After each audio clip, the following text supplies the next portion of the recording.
Welcome to Journeys into Enlightenment with Janet. Join Janet and her friends as they gather at the intersection of consciousness and self-experience. What being consciousness in human form is all about.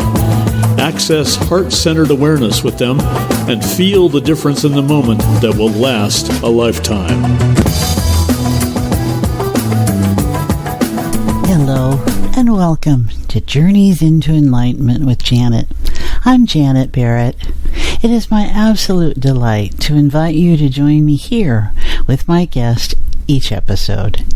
I have gained so much joy at my core levels of being in these exchanges. If you are looking for support in experiencing shared, active, transformational, transcendent reality, you will find it here.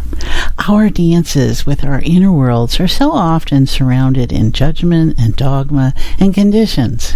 Here, I offer you reality that appreciates our sense of our own humanity and honors our core essence. As our time together unfolds, you will feel time and space and the tightness of living relax into the flow of consciousness. It is here where potential awaits to interact with our past perceptions of self and opens, unfolding into new patterns of behavior and thinking. Take this time to just be present, without goal or objective in mind. Just join us in being, and then enjoy what comes of this when you step back into your new normal.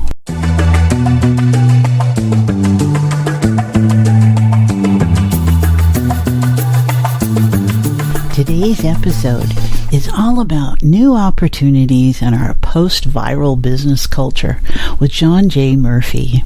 The world is in shift, and it's showing up big time in our business cultures. There is no going back to doing business the way we used to. Joining me today is John J. Murphy. John is the respected CEO of Venture Management Consultants, Inc. He will bring us awareness of our needed cultural change, both as our business focus and our own inner settings. A shift from Me-opic, what is in it for me, to We-opic. Oneness, teamwork, unity, collective consciousness, atonement, synergy.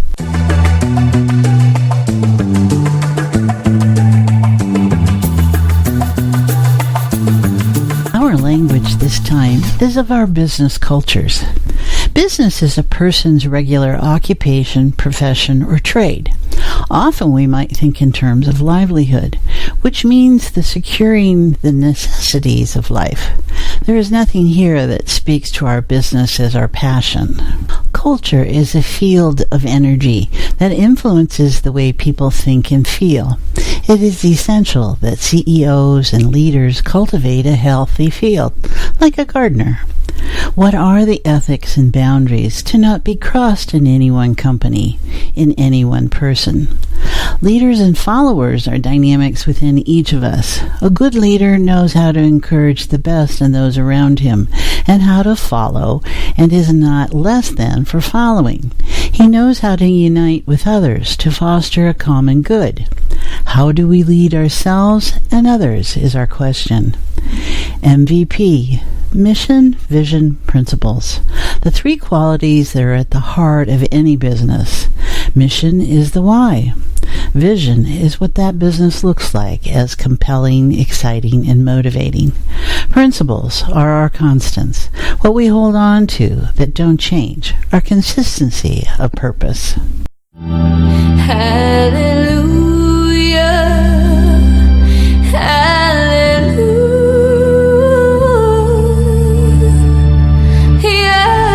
When I heard John on a friend's podcast, all I knew was that he was a top-notch business consultant who was speaking about consciousness and spirituality when talking in terms of business culture.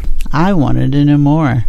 We had a couple of weeks of back and forth communication as he was traveling to set up our conversation, and I was enjoying his graciousness. Then I received his bio. It was all in bullet points, direct and to the point. I was spirit laughing when I finished reading it, And I will start with what I found entertaining about this man of spirit who inspires business to change their orientations. And I was admiring his energy flow.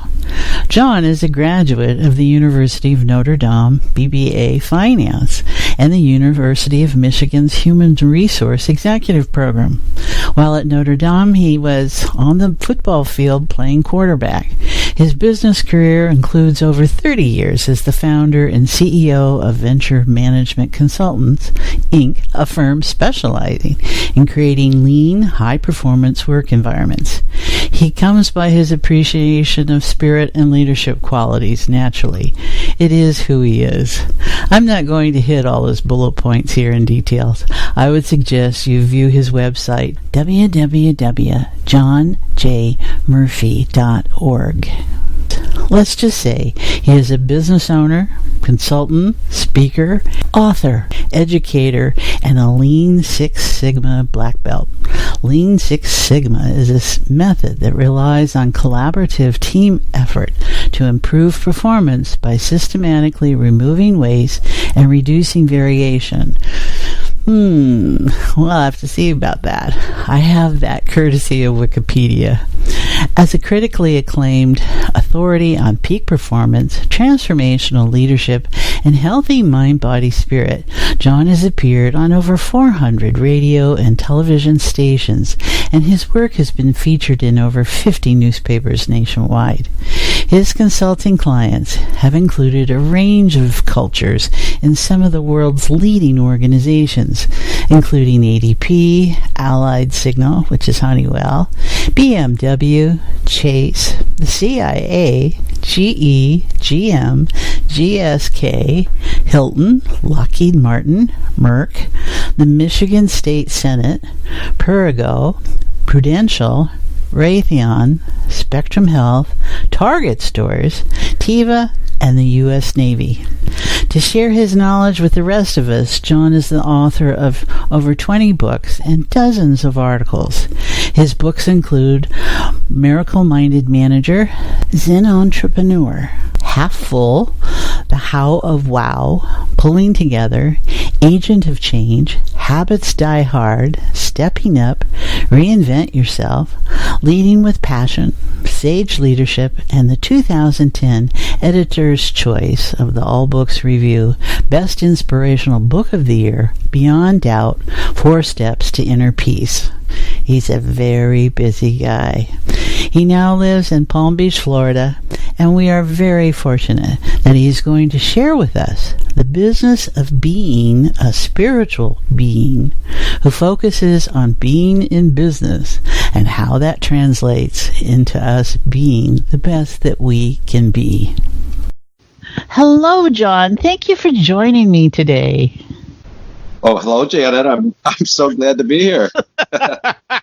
Wherever you are. I'm in Portland, Oregon. You're in someplace in Florida, correct? Yeah, on Palm Beach right now. Oh, how nice. I have family outside of there someplace, I think. And then we've got Boyd with us who's in Kansas. So we're across the country here as we record this episode. And we're going to be talking about new opportunities in our post-viral business culture. And John is a wonderful expert, and I'm so excited that you're here today to join us. So everyone, let's just pay attention here for a moment. And notice. So notice your breath. Don't have to do any kind of special breath. Just breathe. And then notice a heartbeat. And both are your living symbols of life. Now bring the breath awareness through the heart, where you're bringing beingness into being in the form. It's already there, but we're just going to organize this because it gives our brain something to play with, so our mind. So in just noticing what it'd be like to be present in the sacred space, free of the dictates of what we think life is about, in our stories and biases and perceptions, we're just going to relax. There we go. So we're going to talk about how the world is in shift, and this is the perfect time in this consciousness sleep to make changes that will affect us, because we've already been affected, and we are now at a place where it's like, okay, stop globally, and let's see if we can recalibrate and reorganize being conscious, being alive, and what that means on this planet for all of us, all its inhabitants. So, what are you noticing, John, right in this moment? Spirit.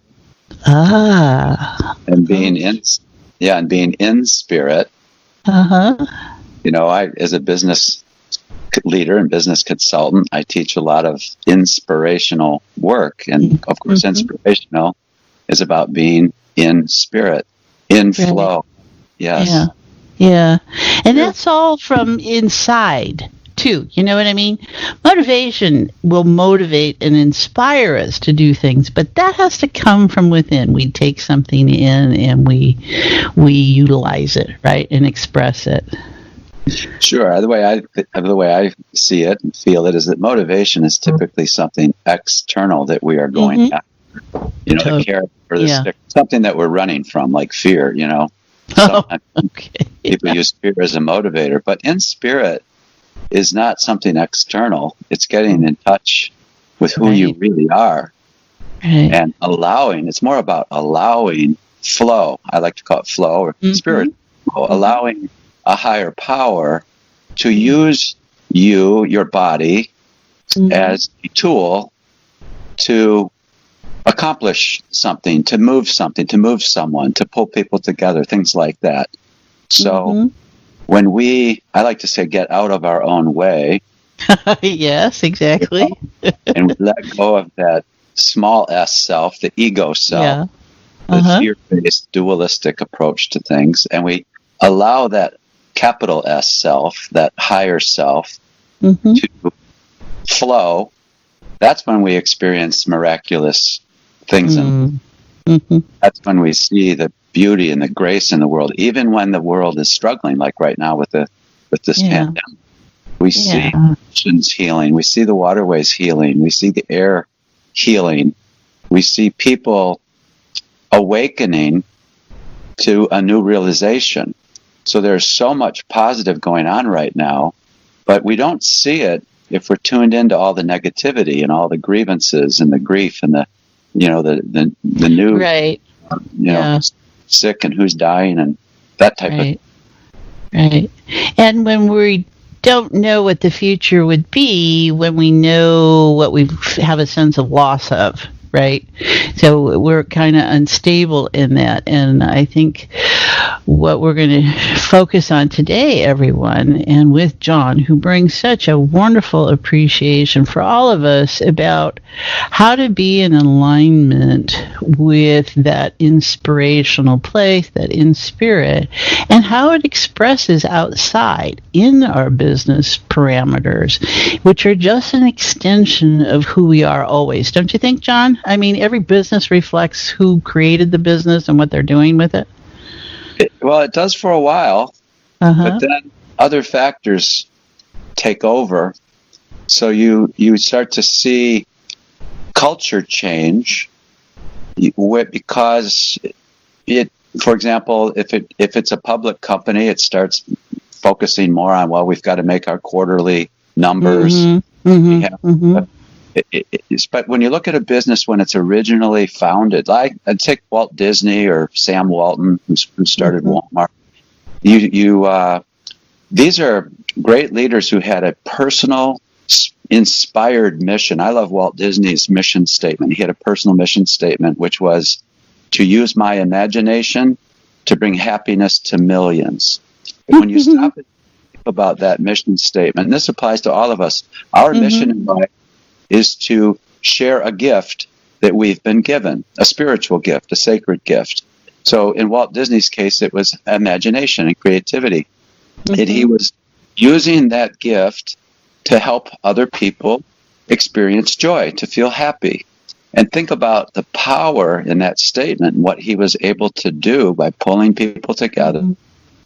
Take Sam Walton. His mission was to help people to basically to reduce the cost of living for people, to take wasteful activity and high costs out of the supply chain so that people could get great value. Now, a lot has changed at Walmart since his passing years ago, but Walmart was a culture that was hard to stop, as was Disney. These were organizations that were on a mission to do something really positive.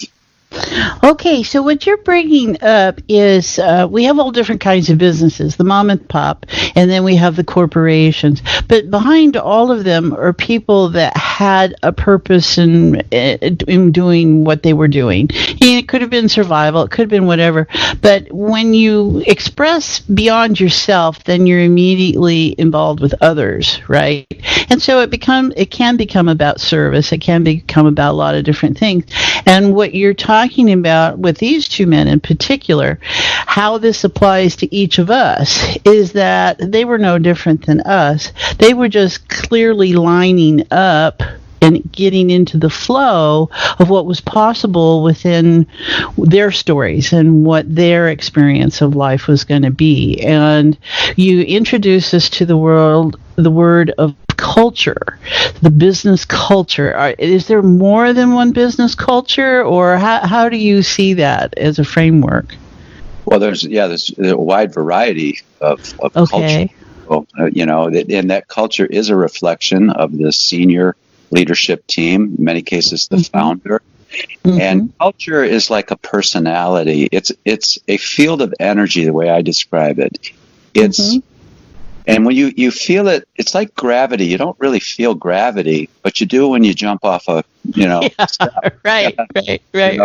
Jump off a diving board. It's extremely powerful, and it pulls you in a certain direction. And so we have to pay attention to the gravity, so to speak, of our cultures. And as I can think of no more important job for a CEO than to create and cultivate a culture that is inspiring, it's creative, it's open, and it's uniting people to pursue whatever that business's mission is. And it doesn't have to be a business. It could be a sports team. It could be a church. Yeah. It could be it could be anything. A family. Right. So a parent. What can we do as parents to create a fertile culture? I think of it a lot, Janet, as like a gardener. The flowers, they want to grow. The vegetables, they want to grow. It's not like they work at it. They're doing because they're supposed to. It's their essence. And it's what their environment provides, right? Yeah, so the environment is essentially the culture. Sure. We have to give them a fertile, healthy culture. We have to attend to them, pull weeds out of their way, make sure they have nourishment and sunlight and things like that. But they're going to grow because they're supposed to. It's not because they're working hard at it. And I think the same thing in business. When we get people into a fertile culture, a creative, innovative, inspiring culture, they want to perform well. They want to add value. They want to do whatever it is that they're supposed to be doing in their mission. But a lot of people are in cultures that are so draining. They go home at the end of the day, they're just completely stressed, completely exhausted. Right. It's because all day long they've been essentially swimming upstream. Think of it like swimming upstream. As opposed to flowing and going, so to speak, with the flow. Okay. Well, let's take a moment here, John, and connect with. Let me see what we're noticing energetically here. So, John has brought. Look at this lovely awareness, everyone, about what it is to be able to express yourself. And when you get more than one involved, I can feel the difference between someone who's just sitting at home, creating their own little business, not thinking about much except the stress of expressing themselves as a business, but they don't. They're not holding an awareness, or they are, and that's why they keep it small, because they appreciate that there's places within themselves that they won't bring out the best in something else. They're having a hard time doing their own. We're all in our own stories. So everyone, I want you to be noticing. He brings up a wonderful vision of the gardener and what's in the garden. So notice in your own stories as you relax them, and we just be present here. And let's see if we can feel the unfolding. This is what us as gardeners are doing. Just notice, if you were a plant, and pick your choice. What and did you get the culture around you to bring out the best that your design can be? Because I can see on lots of different levels of interacting metaphorically with this wonderful information that's here. And we can have very negative frameworks, how we hold big business or small business, or how we just hold business. And I think you bring up a good point, John, is that everyone not being able to go to work to the degree that they used to, and this clamor to get back to work is a lot about, not about going to work because work is a drain, but because they don't know how to be within themselves at home. They don't know how to feel comfortable to the degree that drug, sex, rock and roll, and all that influence out there, and the distraction that work can bring, creates. We have such ambivalence, I think, that we are all. So you're introducing us to a place of where businesses can shift, and we're seeing that in the way they're changing in their service,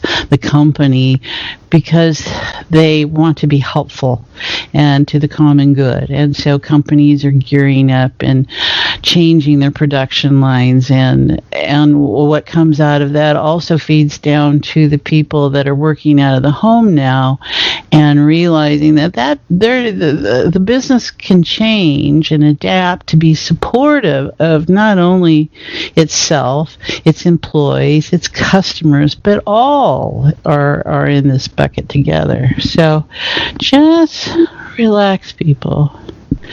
And we're just going to let John's business awareness culture show up here. And we're going to plant seeds. And we're going to add a little rain. And the soil is going to be very fertilized. And it's going to be absolutely perfect. And we say this because it's our reality. Okay, John, what are you noticing in this moment? I feel a shift taking place. Oh, good. Yeah, and the shift it's an awareness of attention, and it's a shift from a problem attention to a solution attention. Another way to think about it. Yeah. That's powerful. Yeah. That's what we're all looking. Think about it this way. A problem and a solution are two sides to the same coin. There's not one without the other. Yeah, right. We have a tendency culturally, in business and otherwise, to focus on the problem, which is the negative side. There's different polarities, but the problem is the coronavirus, for example. The problem is people getting sick. The problem is people unemployed, things like that. The solution is the healing that's taking place. The solution is some of the positive things happening. So great inspirational leaders, whether it's a small business or a large business, are helping create a culture of positivity. We are a solutions-based or solutions-oriented culture, business, company, as opposed to problem company. Just think about when you wake up in the morning. Some people wake up and the first thing they do is they turn on the news. And what's on the news? One negative thing after another. So we get into a negative vibration before we've even gotten out of bed or gone, had breakfast. We're in this problem vibration as opposed to a solution vibration. Well, even that alarm clock going off, that's a problem right there, right? I mean, that's so rude so often for so many people. They're having that abrupt shift change, and so you don't even have to hear the news. You can just, there's the trigger, and you start to go into alert. Sure. I'm sorry, I interrupted you. Yeah. No, but think of that in contrast to waking up before the alarm even goes off and being excited about the day, being enthusiastic, being eager. Mm-hmm. And, I can't wait to get started. So when we're in that positive vibration, we are so excited and eager about whatever is to come that day, with even though it's uncertain, because we don't know exactly what's going to happen. Mm-hmm. Every day is uncertain. And especially now with all the ambiguity around the pandemic. But I was a quarterback in football growing up and playing up competitively through college. Mm-hmm. And as a metaphor, I compare it to that, because when you're a quarterback and you walk up to the line of scrimmage and you're about to execute a play, you have a play called, you have a goal, you have everybody on the offense has an assignment, has a job to do. You're working as a unit of one. There's not 11 different, functions. Mm-hmm. No, hopefully it's not dysfunctional. But the truth is, even though you have goals, you have a plan, it's part of a strategy and a game plan. The real truth is, Janet, you don't know what's going to happen. You have no idea. And as a quarterback, you might end up scrambling, so to speak, and running like crazy for your life. But that's a metaphor for the day. When the alarm goes off, mm-hmm. that's when the ball is snapped. And we might have goals for the day, and they're part of a larger strategy and a game plan and a life plan. But the truth is, we really don't know what's going to happen from day to day. So now stop and think about how we approach the line of scrimmage, or how we approach the day. Are we approaching it from a fear-based thought system, in other words, the ego, mm-hmm. or a faith-based thought system, in other words, spirit? Because mm-hmm. the ego sees everything as a threat. Mm-hmm. Yeah, and what's in it for me, right? Sure. And so now we're going to... part of that. Right, and now we're approaching the day, or approaching the line of scrimmage, afraid. Mm-hmm. And everybody on the team is going to read right into that. Right, yeah. Particularly if we're working with animals. Animals read fear so easily. They can tell if he's afraid. Because it's energy, it's a vibration, mm-hmm. frequency. Mm-hmm. Whereas if we approach that line of scrimmage, or we approach the day, or we get up when that alarm goes off, or even before it goes off, with faith that we got this. We mm-hmm. might have to pivot, but we are going to make the best out of this day we possibly can, and it's going to be a great learning opportunity. It's going to be exciting. And I can't wait to get started. That's a completely different vibration. That's a completely different field or culture. Right. And I think great business leaders need to really pay attention to that energy, that vibrational field that they are responsible for co-creating with their people, that it's solution-oriented, it's faith-based, it's not fear-based. Mm-hmm. And I like also say to people, you cannot be afraid and have true faith at the same time. They're mutually exclusive thought systems. So if you're afraid, it's because you don't trust faith. You mm-hmm. don't trust higher power. You don't trust the process. Mm-hmm. So you're doubting. Whereas if you have true faith, you're not afraid of anything. You're truly in spirit, meaning fearless and free. Yeah. Well, I think what you describe is certainly the qualities of leadership, right? And that quarterback sets the tone for the whole team. And in the flexibility, the fluidity, the spontaneity, the preparedness so you can react as you need appropriately. I don't know that, we're told that we're each leaders, but for those who don't hold that awareness to the degree that the quarterback does, right? It's in realizing that each of those people, and we use the football team because it's a great metaphor, each of those people has a role to play. And if they're holding that they are the best they can be in that role and that they are part of the whole, then it's this synchronicity that's working together. And so each is a leader of their beingness and the role that they're playing. And I want to just share with people, you are a leader.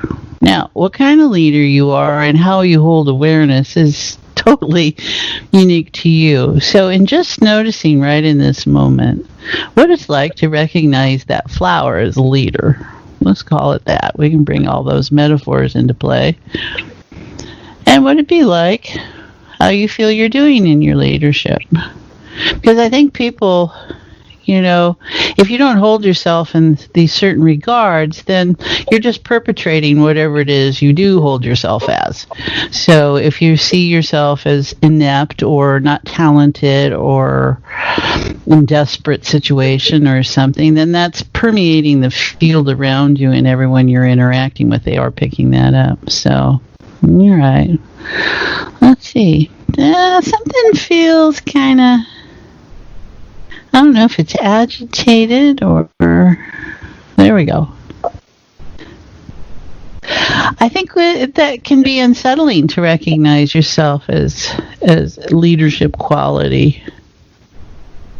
For some, doesn't have to be. But business and being a leader has a lot of obligations, burdens, responsibilities to it. John, when you got more than one that you got to employee or you have to direct someone? Well, sure. Yeah, a lot of people, well, to begin with, some people don't think of themselves as leaders. Exactly, yeah. They've been led to believe that, you're either a born leader or you're not. Yeah.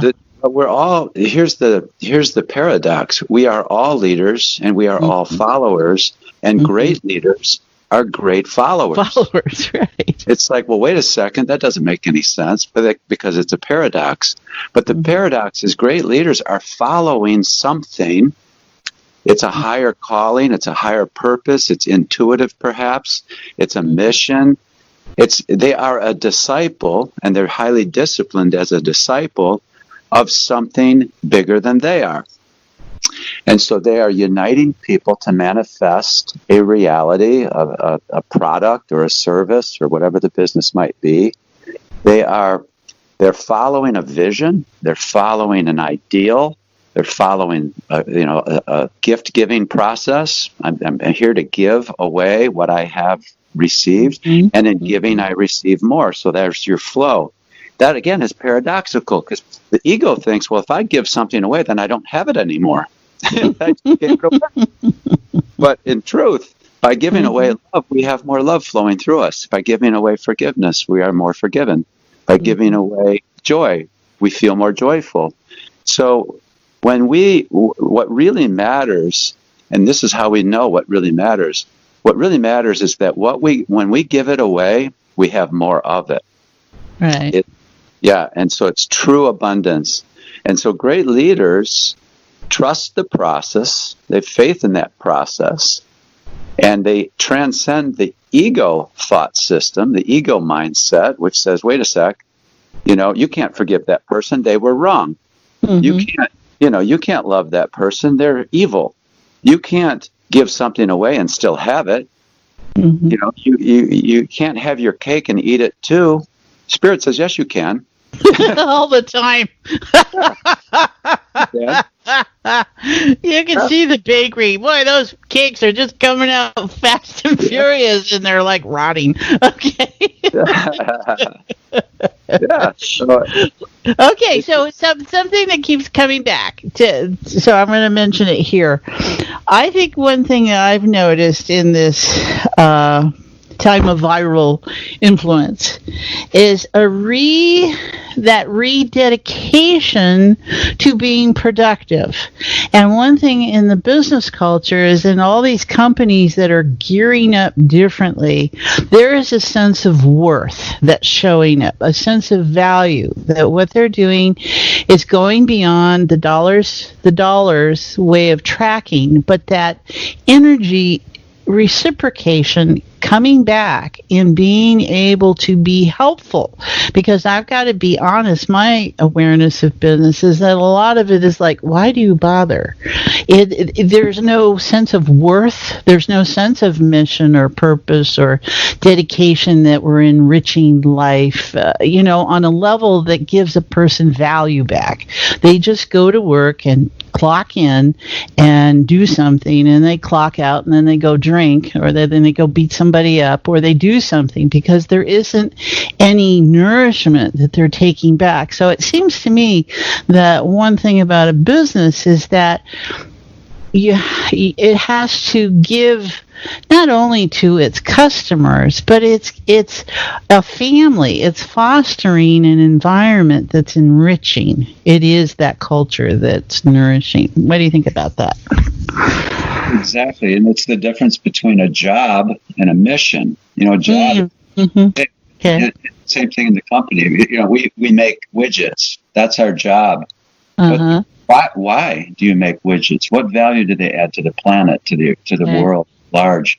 So the mission is more about why whatever it is we do is important beyond the paycheck. It's a way for me to pay my bills. Maybe that why includes, it's a paycheck so I can take care of my family. It's a paycheck I can give back to my school or my church or something like that. So but they can have a real empty underneath there, right? We can say it's to help our family and do all those things, and you have to just really go deeper at times and in that alignment. And so there's the widget, and why do we make widgets? And what if making widgets is the most incredible thing you'll ever do? Right? Maybe there's something about it. It's looking at how to reframe everything with a new appreciation, and that's what this leap in consciousness is all about right now, that's available to us through this pandemic energy, is how to reframe, how to take the energy of now my company is making masks or protective devices or something along the process, or it's taking the recycling of the mask, which I think is just great. These companies that are taking the used, recycling it, reusing it, and their footprint is much cleaner, totally, for all of us, right? So you're taking something that's designed to be helpful, it gets used, it does what it does, and then it's getting repurposed and reorganized and going through this cyclical process of where everything's converting and it's in a flow, and its value is along the way because there's no waste going on and stuff like that, which I think is important. Yes, absolutely. And I think one of the great lessons that we're all learning from this pandemic is just how important it is that we take care of the planet that we live on. Right. Recycling and reusing and sometimes greed, which is an ego energy, gets in the way, and we end up polluting the planet. We end up polluting one another, so to speak, with toxic thought, and it's just absolutely draining. But I like to think of this too, Janet, this as a global timeout. Right. Again, in sports, we call timeout when we need to rethink something. We need to just hit the pause button. Yeah, it's a stall. Sure, but it's purposeful. Same thing. With, sometimes a parent will give a child a timeout. Hey, you need to think about what you just did. Okay, hell, the parent needs the timeout. But in other words, timeouts are important in life. We have to stop and pause and reflect and reboot, so to speak, or reset, reinvent. And I think what we're experiencing right now on a global basis is a huge timeout. So, okay, everybody, stay at home, don't go to work, in the normal way. And a lot of people are struggling with that because they don't know what to do. We've been trained to be human doings more than human beings. And so if I'm not doing what I normally do every day in my routine, what do I do? Yeah, and who am I, right? Yeah. Without that title, without that job identification, without, that routine.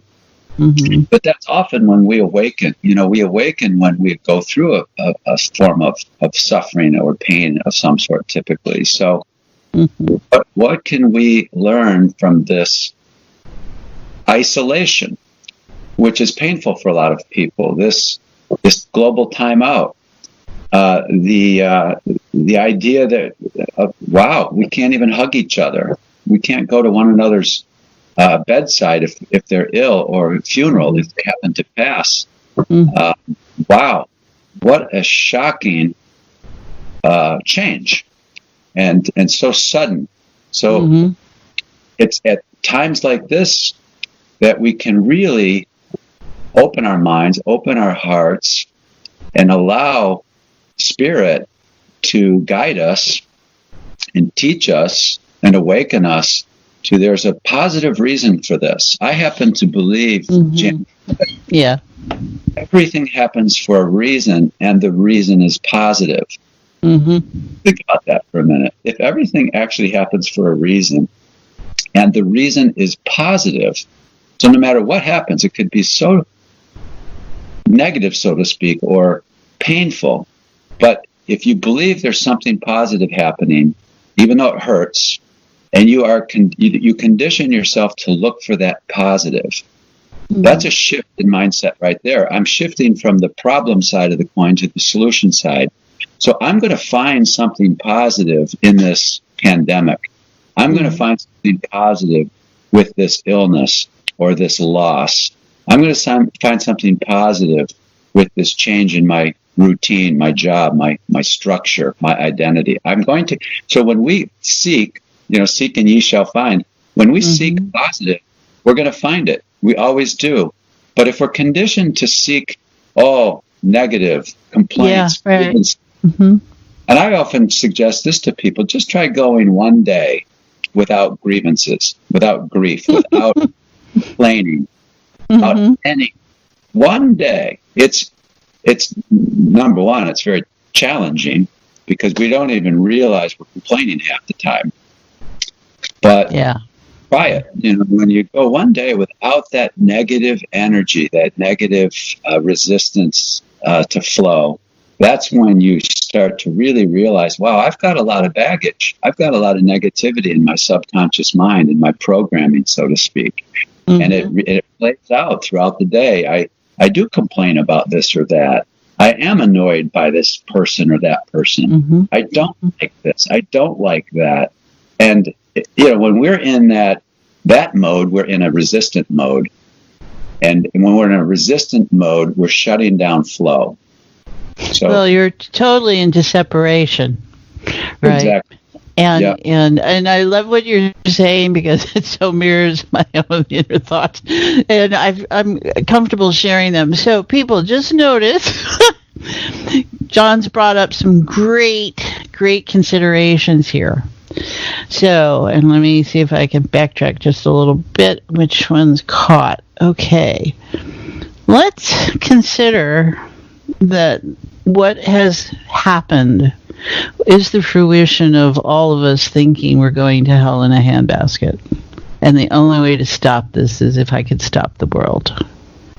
And that's what's happened. This is to our creative, active, transformational reality. Everybody's fear that something's going to happen. And the only way we really experience that is through tragedy, through upheaval, because we'd love to believe in love, but that fear is so inherent in the human design about survival. So we'll always fall back on fear, and that's fine. Just appreciate that that's what you do, and then you go deeper than that.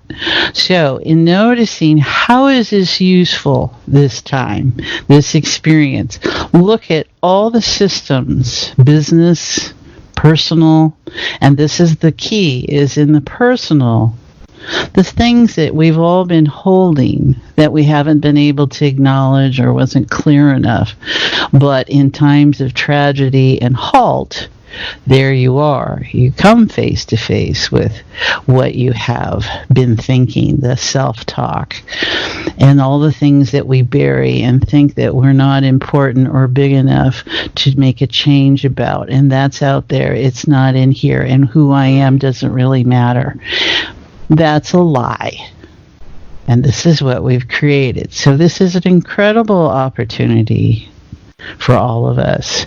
So how to make it useful. So just notice what John described was the shock that you can go into. And we've been holding a lot of that. When business comes to a halt and we're no longer doing, we can go into shock. So acknowledge the shock and just breathe. You're still breathing. Your heart's still beating. There you go. There it goes. The unwinding, the undoing. We don't have to offer excuses or apologies or ask for forgiveness or any of those things, because that's all judgment area. That's great self working. We're going to just relax in this moment. What if this was your chance to start again? You don't have to deny, you don't have to support, you don't have to do any of that. You are essence, an infinite being. You are consciousness in action. You are creating active transformational reality always in the collective morphic resonance that we are, the shared genetic memory that we have. This is live right now. So just notice all these fears and considerations and things that felt too big, to this, to that. Just put them into the to this, to that pile over there. And let yourself breathe. There we go. Feel the stress relaxing in the back of that occipital, the back of the head. Let yourself have a spring thaw. Let all of that just breathe. Let those prefrontal lobes come into play so that you can make new choices. You couldn't make a new choice based on the old information. So we stopped it. We're changing the conditions. Change conditions, results change. So what is important here? John is wonderful about articulating inspiration, the spirit within us. And this is what we're talking about. We're going to call it consciousness on my end of things, but it's the same thing. It's about being present. Being present is when the past stops and the future hasn't hit, and it's that space in between where anything is possible. This is potential. It's not energy, it's potential. It hasn't become something. When it's energy, it is something. And we are in the space where there is no thing. So breathe that.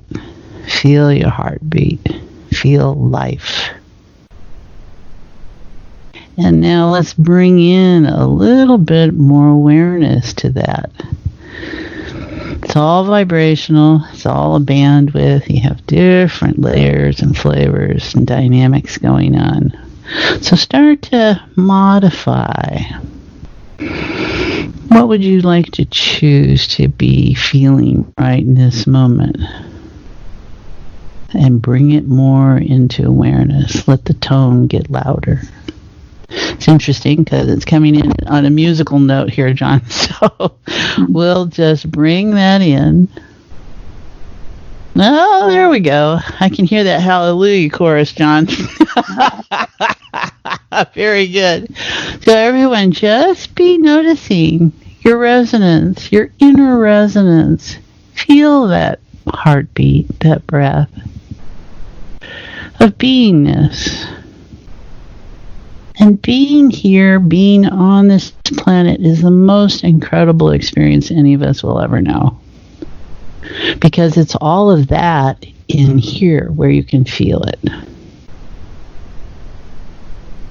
So bring back the awareness that life is a blessing. Let go of the story elements that say that suffering and compromise have to happen to the degree that you've got them organized. In a state of wholeness, things happen. And it is how you go back to your truth through all that experience, because this is the realm of contrast. Stuff's going to show up. And that's how you learn to love and appreciate and be grateful. And it's okay to be fearful and to be angry and to be violent and to be any of those things, because that's part of the whole. It's what you do with it that's key.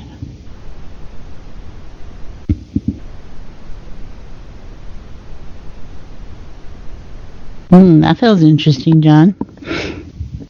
It does. Yeah, I feel. Yeah. I feel a deep sense of peace. Ooh. Oh, yeah. Look at that. Go there, everyone. Yeah, just equanimity and grace and just. Yeah. It's not about denying where we've been or what we've done, right, John? It's about what you do with it, right? You can make a choice at any time.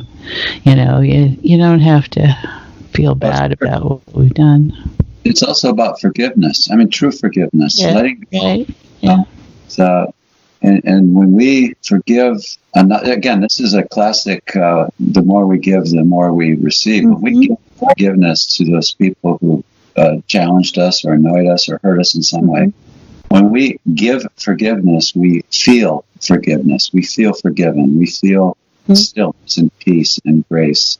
So in giving away forgiveness, we embody it.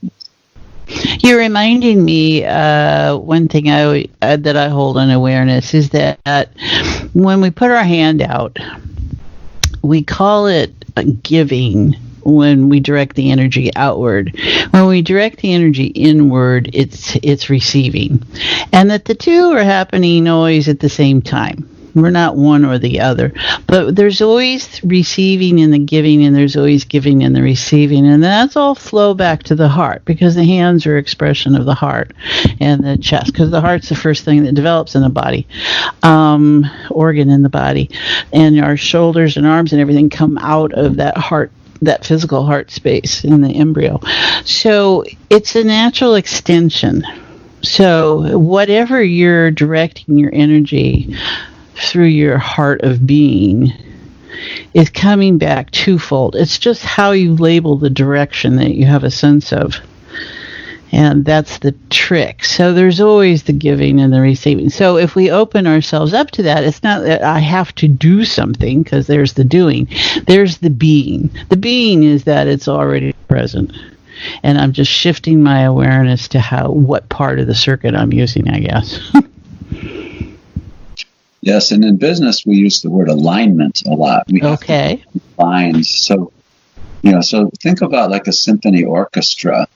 Everybody has a different role to play, a different instrument to play, but we have to be aligned and in harmony and in balance to play as one, to create a beautiful piece of music. If everyone just decides what to do on their own, they might be a very talented musician, but it could just sound like a mess, and so a great band or a great orchestra is going to, there's timing, there's sequencing, there's a time to play and a time to stop, but it's all orchestrated so that we play as one.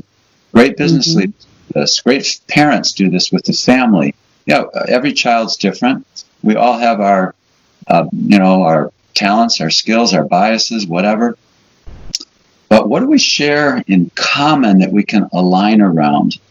And in business, I also like to use the acronym MVP. We know that in sports it's most valuable player, but in business it's mission, vision, and principles.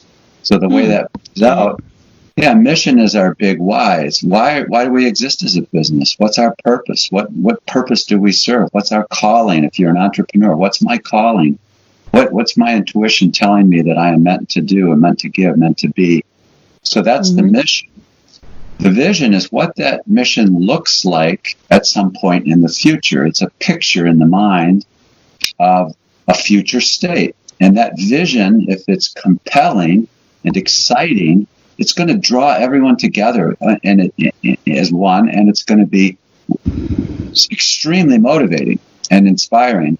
And then the principles are essentially our constants. In a world of continuous change and uncertainty, what's not going to change?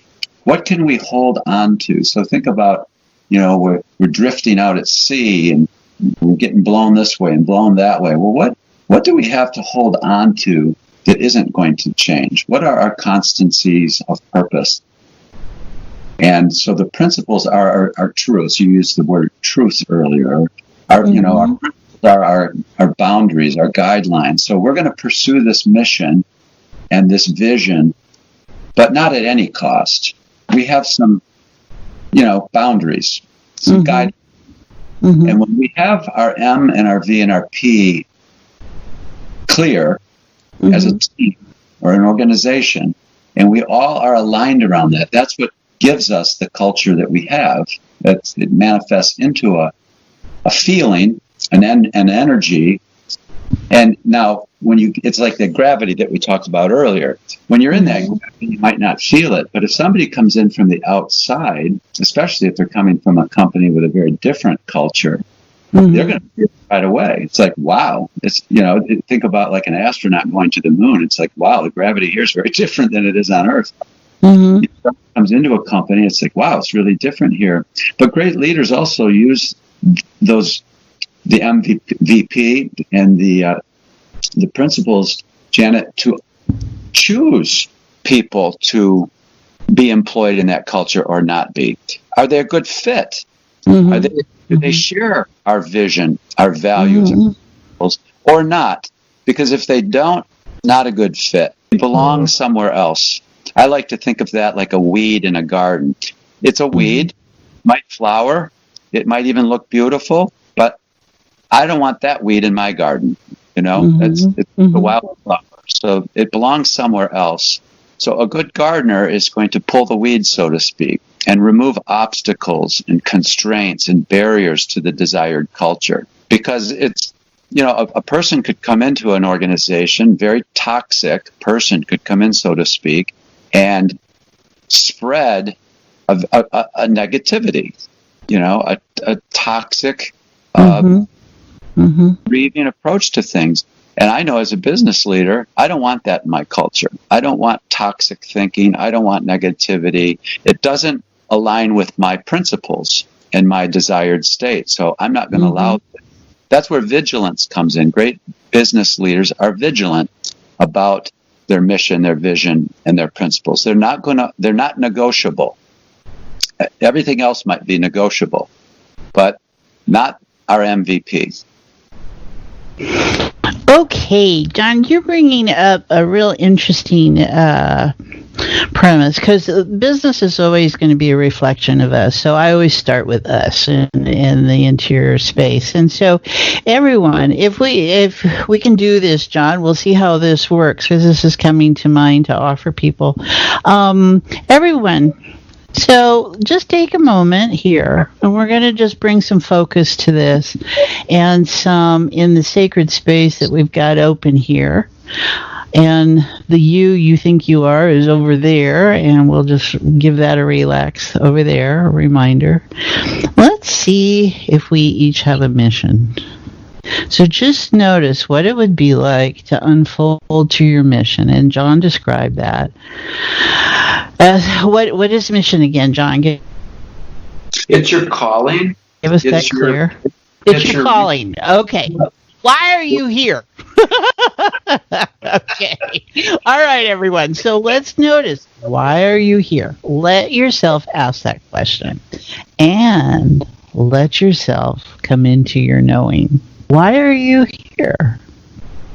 That is an eternal question that we're always asking in some way, and we have great stories and myth and movies about why are we here and if we're important. So just go to, why am I here? And if it's as simple as, I'm here to be, then that's the absolutely perfect place. It's not about doing anything, remember? Why are you here? So see what comes to mind. There we go. Let's shift to that. Let's be honest. And it isn't to do things or gain things or et cetera, et cetera. It's none of those things. That doesn't come out. That's over self over there. So just keep pulling it back. And how would that show up? How could that express? That's the vision.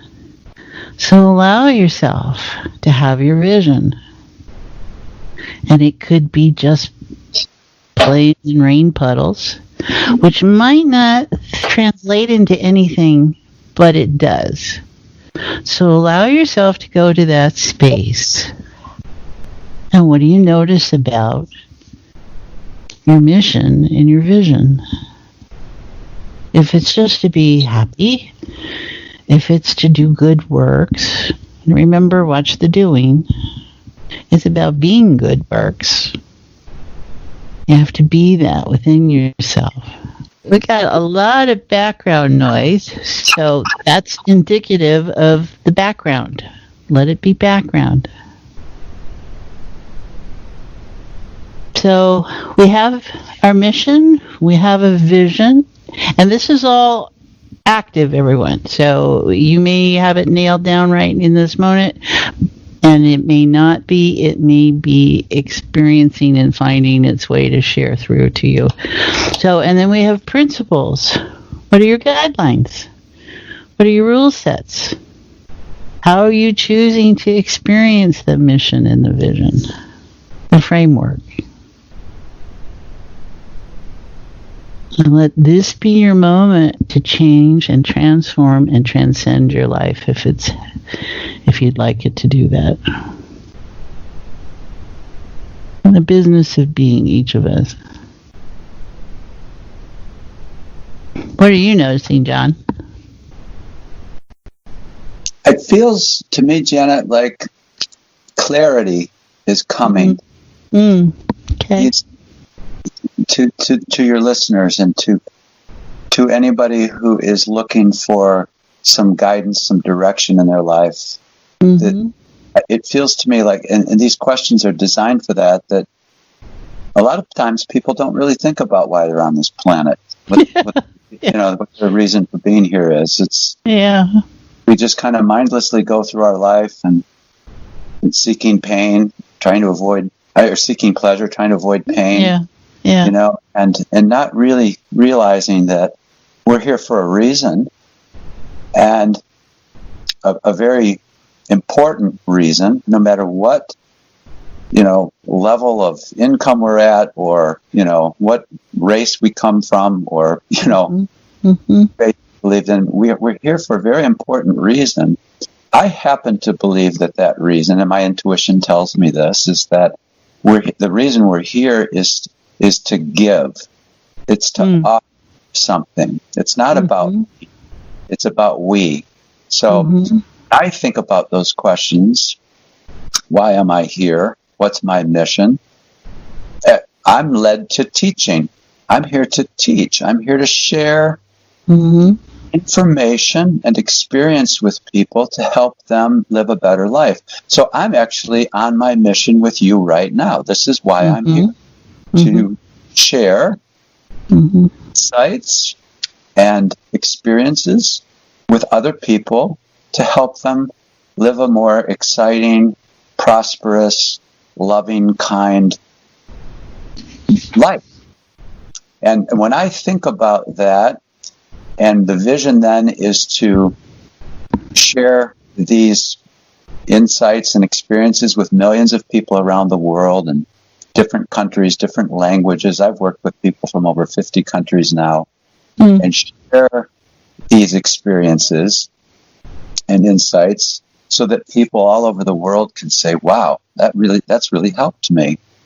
So, some people will refer to that as life coaching these days, but I see myself more or less as a teacher, as a giver of helpful information. And when I do that, I feel awesome. when you're living your purpose and you're doing what you're supposed to do, you feel great. That's one indicator. When you feel great, you're doing what you're supposed to be doing. So that's an interesting way to think about it. And then you can also play with this idea. So if my mission in life is to teach and help people gain knowledge and perspective and things like that, if that's my mission, then there's the question, how can I do that? How can I go about that? And that gets really exciting because all of a sudden you say, well, I could write a book. I could start a podcast. I could start a radio show. I could be a school teacher. I could be a university professor. I could do all kinds of things. I could be a mother or a father teaching my children. Mm-hmm. And so then the possibilities of how you live that purpose are almost unlimited. And that's what's led me. I started my practice 32 years ago. I've now written 20 books. And when I think back I never imagined when I was in college or high school that I would even be a writer. Honestly, I wanted to be a football player. So when I think back, it's like, how did all of this happen? It was really, I like to use the word emergence. Mm-hmm. It was like a flower blossoming and growing. And so when I started to really trust that I'm here to help people, I'm here to teach, and I can teach through writings, I can teach through keynote speeches, I can teach through seminars and workshops, I can teach a broad audience, not just my own children, I can teach my business colleagues, I can teach students around the business, things like that. Wow, that's when my practice just really took off. When I started it was me working out of my basement. But now traveling all over the world and working with people in different cultures and languages and belief systems, things like that, and helping them unite and come together as organizations to do some great things. Wow. I feel like not only have they gained, but I've gained as well. By giving, I've received. Mm-hmm. It's another indicator. So not only do you feel joyful about what you're doing and excited about it when you get up in the morning, we talked about that, but you feel like you just feel the Tao, you feel the great flow, you feel the great current of life, and you feel young and alive, and you feel at peace. Let me also add that you feel an incredible state of peace. We often say to people, at funerals, rest in peace after they, I like to say, live in peace.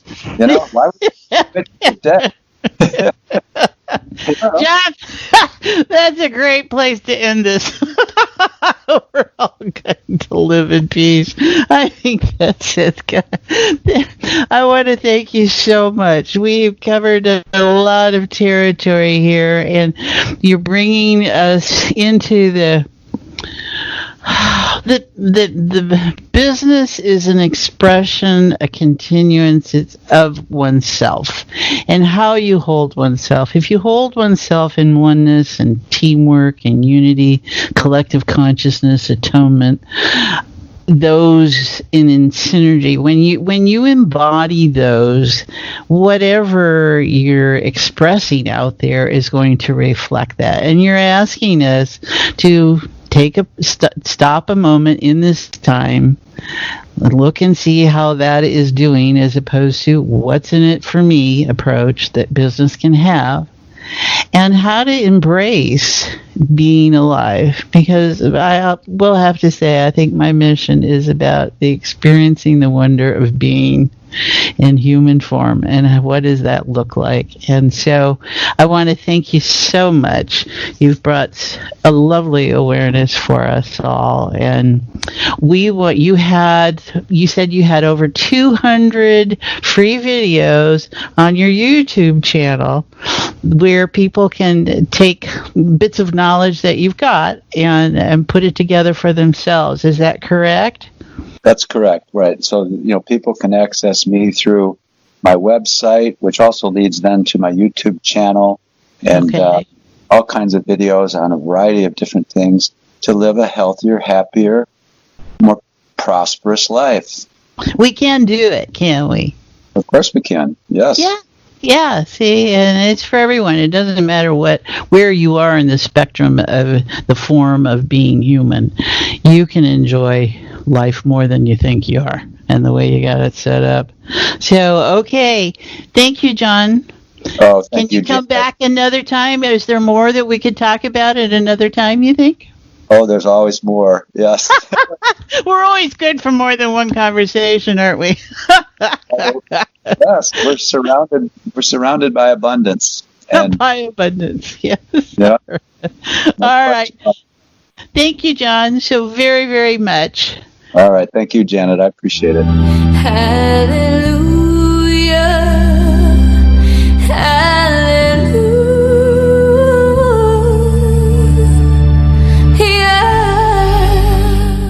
John's influences are found in the lives of two men who reflect the light of spirit in being human, Jesus and Buddha, and their paths explored in A Course in Miracles and in the teachings of the Buddha. John notices the directions of energies to be found in the Tao and the law of attraction. His awareness of wholeness that can be experienced in the joy that came with the birth of his 4 children and in the loss of his father and a painful divorce. Here are some quotes that John appreciates. An unexamined life is not worth living. So that's Socrates. The privilege of a lifetime is to become who you truly are. Carl Jung. Out beyond ideas of wrongdoing and right doing, there is a field. I'll meet you there. Rumi. And John's own quote here. Let be, let go, let see, let flow.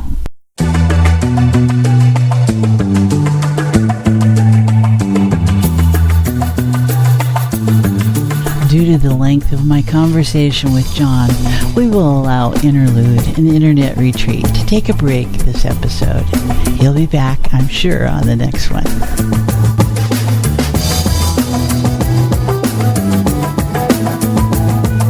This is the blog for episode 39, Our Business Cultured Bodies. The qualities that define good business leadership can be applied to how, as individuals, we live our lives. For many, work is just a place to go and earn money. It is work. It is a job. It is a livelihood. It can be encased in grudging, resentful, or apathetic energy. Then there are those who enjoy work as an expression of their passions about life. It is about being in alignment with our internal drives and skills and sense of community with others. My delight in having John J. Murphy as my guest here on episode 39 was founded in the challenge of finding spiritually aware people who embrace the notions of oneness and appreciation as their business model, and not from within religious dogma, which can be filled with exclusion. John's awareness of the people involved in business is that they have worth because they are worthy.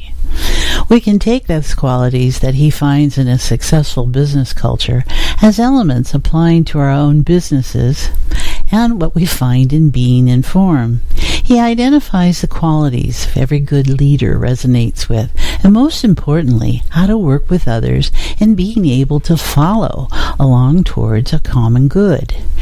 Any business is only a reflection and expression of one's vision and desires, which is what our bodies represent to ourselves and others when you think about it. Make some time to allow yourself to be present. Breathe in and out. Let your heartbeat come into awareness and where the two intersect with each other, that breath and heart. Let your definition of self be over there, and you just be here. And let's consider your body as a business. Notice who's in charge here. Not in the sense of dictating, but in empowering and monitoring the transfer of information to and through the different avenues of our glands and organs, skeletal and system designs we operate in, the human form, the human design. Is there a mission, a vision that all are aware of to relate to? These are things that we don't always think about. We take a lot for granted in our bodies. But there's enough information out there in medical fields and health issues that maybe we need some new approaches. So, go back to the body and notice, is there harmony and clear communications between all departments? Are all being valued for the role they play in the totality of this body as spirit and soul and mind? Is there good feedback for both our localized concerns and outreach? Is there infighting for supplies and favor, or only appreciations for the easy, seamless effort of the mechanics of taking in a breath and the beat of the heart, living, and all the wonder that comes from being together, working in a sense of oneness, unity, and teamwork? Just notice and let awareness blossom as a flower that opens up in the sunlight. Let your body unfold into new appreciations of your new normal of being.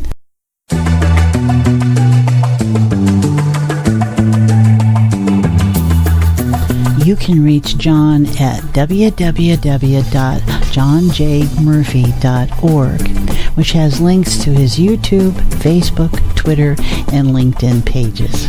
And be sure to check out his YouTube channel for John J. Murphy, where you can find over 200 videos to help you find ways to enhance your life.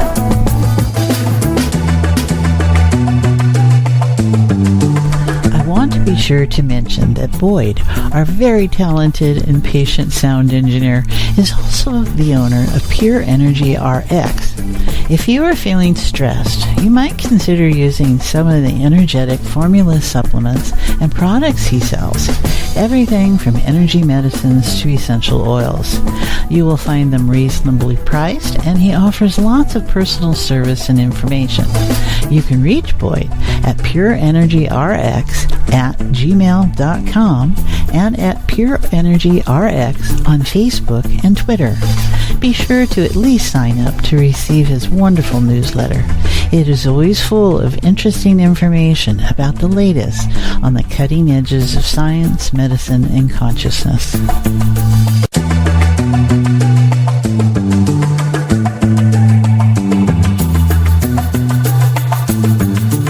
Thank you for joining me here at Journeys to Enlightenment with Janet. A new episode is released every 2 weeks. Any questions or thoughts or guests you'd like to suggest, you can email me directly at janetandbeyondpodcast@outlook.com. For more information about all the elements that make up each episode, they are on my podcast page at my website, www.janetandbeyond.com. While there, you will also find information about my other podcast show, Conscious Conversations with Joan and Janet, and all about my work with clients. You can sign up to receive my regular weekly blog, Life in the Beyond, Journeys into Enlightenment. If you're looking for other regular opportunities to sit in heart-centered awareness with myself and others, you can join us in my Fuzzy Photons playground groups I offer on Wednesdays, live interactive space via Zoom video conferencing. You can follow each episode of this podcast series on my YouTube channel, Journeys into Enlightenment with Janet Barrett. Till the next time, notice what feels different right in this moment. It is real, and it can last a lifetime.